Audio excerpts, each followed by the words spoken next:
Assalamualaikum warahmatullahi wabarakatuh. Perkenalkan, nama saya Artika Kurniawati dari kelas 10 APHPA nomor absen 6. Pada kesempatan kali ini, saya akan menjelaskan tentang jalur-jalur penyebaran Islam di Indonesia.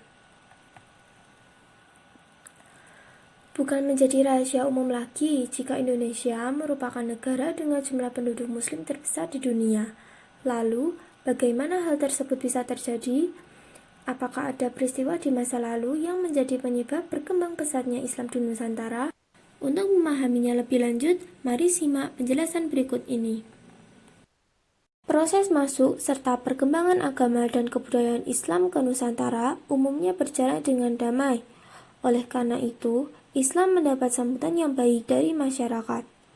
Beberapa faktor yang mendukung hal tersebut diantaranya: 1. Syarat memeluk agama Islam sangat mudah, yaitu cukup dengan mengucapkan kalimat syahadat. 2.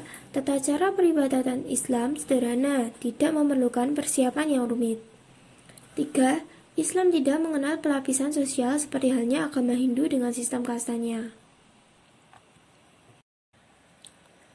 Jalur-jalur penyebaran Islam di Indonesia. Pertama, jalur perdagangan. Kedua, jalur perkawinan. Ketiga, saluran pendidikan. Keempat, saluran ajaran tasawuf. Kelima, saluran dakwah. Dan yang keenam adalah saluran kesenian. 1. Jalur perdagangan.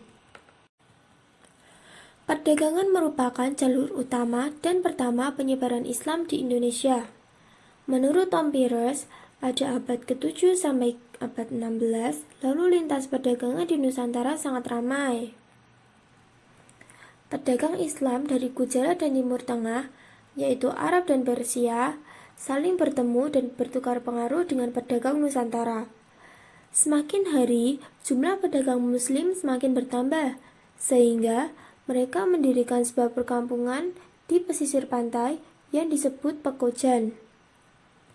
Berikut adalah gambar dari Pekojan atau yang lebih sering dikenal dengan Kampung Arab. Selain itu, pedagang Islam juga menjalin kontak dengan adipati kerajaan. Mereka mulai masuk dan menyebarkan agama Islam ke lingkungan pusat istana. Ketika raja dan adipati memeluk Islam, rakyat dari kerajaan tersebut secara naluriah akan mengikuti agama yang dianut pemimpinnya, yaitu agama Islam. 2. Jalur perkawinan. Pedagang Islam dan keluarganya yang berjenis kelamin laki-laki akan menikahi perempuan pribumi, putri bangsawan, bahkan anggota kerajaan, dengan syarat sang mempelai wanita harus mengucapkan kalimat syahadat. Perkawinan anak-anak kaum bangsawan atau raja mempunyai dampak lebih besar terkait penyebaran Islam. Anak hasil pernikahan tersebut secara tidak langsung cenderung memilih agama Islam, mengikuti agama orang tuanya. Beberapa di antaranya yaitu perkawinan antara Kertabumi dengan Putri Campa, perkawinan antara Prabu Siliwangi dengan Subang Larang, dan yang terakhir adalah perkawinan antara Syarif Hidayatullah dengan Nyai Kawunganten. 3. Saluran pendidikan. Ulama dan mubalik mendirikan pondok pesantren. Seperti yang terlihat pada gambar, kaum muda atau santri dari berbagai daerah dan kalangan menimba ilmu tentang Islam. Setelah itu, para santri menyebarkan ilmu yang mereka dapatkan ke daerah asal mereka tinggal. Beberapa pesantren awal yang ada pada saat itu meliputi: pertama, pesantren Ampel Denta di Surabaya yang didirikan oleh Sunan Ampel, dan yang kedua, pesantren Sunan Giri di Surabaya yang didirikan oleh Sunan Giri. Selain mendidik santri di pondok pesantren, para kiai dan ulama juga diminta menjadi penasihat agama atau guru bagi bangsawan keraton. Misalnya, Ki Ageng Selo yang menjadi penasihat dan guru Sutawijaya, serta Syekh Yusuf Al-Makassari yang menjadi penasihat Ageng Tirtayasa atau lebih dikenal dengan Sultan Banten. 4. Saluran ajaran tasawuf. Tasawuf berasal dari kata sufi yang artinya wol dari bulu domba. Hal ini dikarenakan para ahli tasawuf biasanya memakai jubah yang terbuat dari wol. Pengertian tasawuf sendiri adalah ajaran ketuhanan yang telah bercampur dengan mistik atau hal-hal yang bersifat magis. Ahli-ahli tasawuf biasanya memiliki kekuatan magis dan keahlian di bidang pengobatan. Ajaran tasawuf masuk pada abad ke-13, kemudian berkembang pesat pada abad ke-17. Berkembang pesatnya ajaran tasawuf dikarenakan cara penyampaian agama Islam disesuaikan dengan pola pikir masyarakat yang masih berorientasi pada agama Hindu. Tokoh-tokoh tasawuf diantaranya Hamzah Fansuri, Sunan Bonang, Sunan Panggung, Syamsuddin As-Sumatrani, Nuruddin Ar-Raniri, serta Syekh Siti Jenar. 5. Saluran dakwah. Dari gambar tersebut dapat kita lihat 9 tokoh wali atau sering kita sebut dengan Wali Songo. Wali Songo tersebut mempunyai peranan yang sangat penting dalam penyebaran Islam di wilayah Jawa. A. Sunan Gresik. Sunan Gresik datang ke Jawa pada tahun 1404 Masehi. Kedatangannya menjadi permulaan masuknya agama Islam di tanah Jawa. B. Sunan Gunung Jati. Sunan yang dikenal dengan nama Syarif Hidayatullah atau Falatehan ini menyebarkan agama Islam di Jawa Barat. Beliau menetap di Gunung Jati serta pernah diangkat menjadi panglima perang yang menguasai Sunda Kelapa dan Cirebon. C. Sunan Ampel. Sunan Ampel lahir pada tahun 1401 Masehi dengan nama asli Raden Rahmat. Beliau merupakan pendiri pesantren Ampel Tinta di Surabaya dan menjadi pemprakarsa pembangunan Masjid Demak. D. Sunan Giri. Nama aslinya adalah Raden Paku yang menjadi salah satu seorang santri dari Sunan Ampel. Beliau mendirikan pesantren Giri serta menciptakan gending Jawa, yaitu Asmorodono dan Pucung.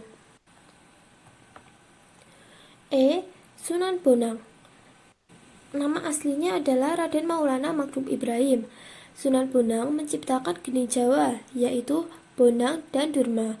Beliau lahir dan dimakamkan di Tuban pada tahun 1525 Masehi.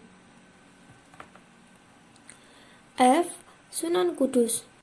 Sunan dengan nama asli Raden Ja'far Shodiq ini berdakwah dengan cara akulturasi, yaitu toleran dengan budaya setempat dengan memanfaatkan simbol-simbol Hindu dan Buddha. Cara ini meniru pendekatan Sunan Kalijaga dalam menyebarkan agama Islam.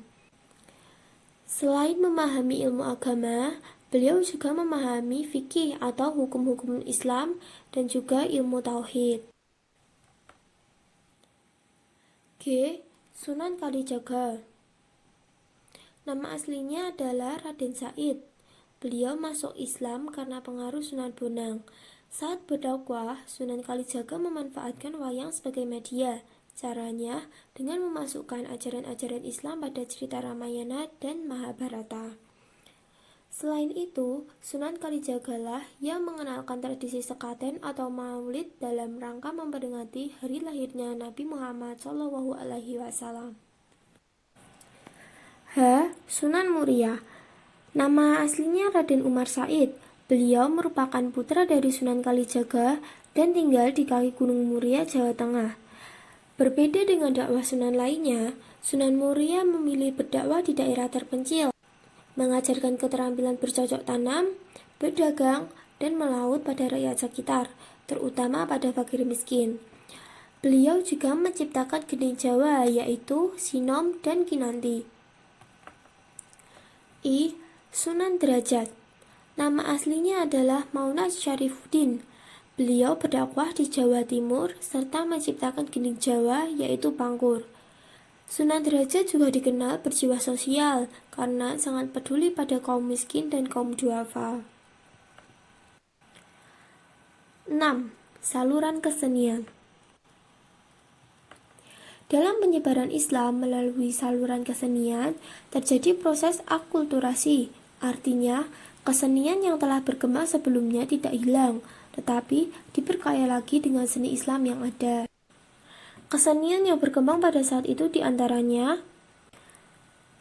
wayang oleh Sunan Kalijaga, gamelan oleh Sunan Bonang, serta gending atau lagu berisi syair-syair nasihat dan dasar-dasar ajaran Islam. Selain kesenian, beberapa sastra yang memiliki kaitan dengan Islam juga ikut berkembang. Di antaranya yaitu buku-buku tentang tasawuf, hikayat, serta babat yang disadur ke dalam bahasa Melayu. Cukup sekian materi yang dapat saya sampaikan. Terima kasih atas waktu yang sudah diberikan. Saya ucapkan mohon maaf sebesar-besarnya atas kesalahan yang saya perbuat, baik disengaja maupun tidak disengaja.